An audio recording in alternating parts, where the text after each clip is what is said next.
Next అండి కేటీఆర్ ఇక ఆపితే మంచిది. దిల్ రాజు కౌంటర్, రేవంత్ ఎఫెక్ట్ మొదలైంది.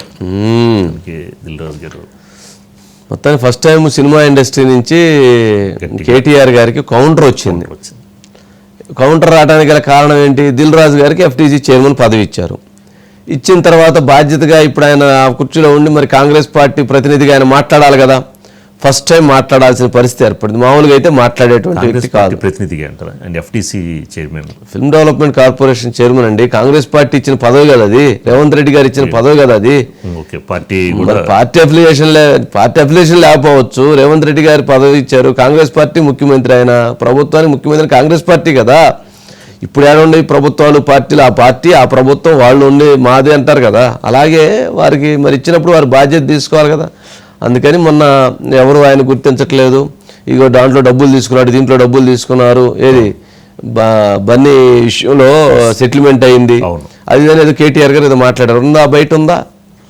ఆ మాట్లాడిన దానికి దీనికి వారు రెస్పాండ్ అయినట్టున్నారు. మరి బాధ్యత కదా, మాట్లాడకుండా ఉండటానికి కుదరదు కదా.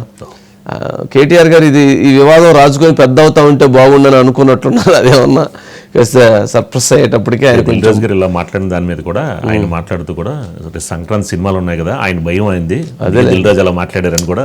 అదే వాళ్ళు మామూలుగా ఉండదు వ్యవహారం. ఒకసారి ఆ బైట్స్ ఏమైనా ఉంటే ప్లే చేయండి, లేదంటే బైట్స్ వస్తున్నాయి సార్ ఇంకా. ఓకే, ఓం గారు వచ్చారా? ఎస్, బైట్స్ వచ్చినాయి సార్, ప్లే చేయండి.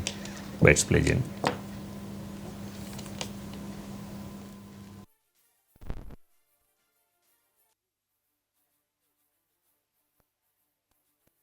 ఒక్కరోజు అతను పొయ్యి వస్తే సినీ ప్రముఖులందరూ అతని ఇంటికి వెళ్ళి అతనికి మొత్తం ఏదో కాళ్ళు చేతులు యాక్సిడెంట్లో పోయినట్టు కన్నీళ్లు గారుస్తారు.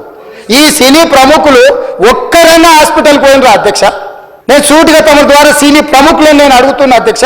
తల్లి చనిపోయి 9 సంవత్సరాల పిల్లగాడు బ్రెయిన్ డెడ్ అయ్యి ఆక్సిజన్ అందక 20 రోజుల నుంచి హాస్పిటల్లా కోమాలో ఉంటే ఈ సినీ ప్రముఖులు ఒక్క రోజు కోసం పోలీస్ స్టేషన్ పోయిన ఇంటికాడ క్యూ కట్టి ప్రభుత్వాన్ని తిడుతున్నారు, నన్ను తిడుతున్నారు, అతన్ని పరామర్శిస్తున్నారు. ఏమైంది అధ్యక్ష? అతను కాలు పోయిందా, కన్ను పోయిందా, చేయి పోయిందా, ఏమైనా కిడ్నీలు దెబ్బతిన్నా, ఏమైంది?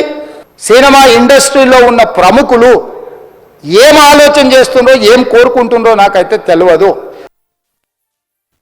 సార్ నా వరకు అసలు ఏ పోలీసు కానీ ఎవ్వరూ నాకు వరకు అసలు నన్ను కలవలేదు, నాతో ఏం చెప్పలేదు.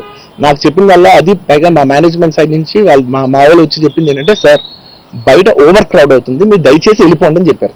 వాళ్ళ పోలీసు వాళ్ళందరూ బయట చాలా మందికి ప్రాబ్లం అవుతుంది సార్, ఓవర్ క్రౌడ్ అవుతుంది, మీరు వెళ్ళిపోండి అంటే నేను వెళ్ళిపోయా. సినిమా స్టార్ట్ అయిన కొంచెంసేపు నేను వెళ్ళిపోయా.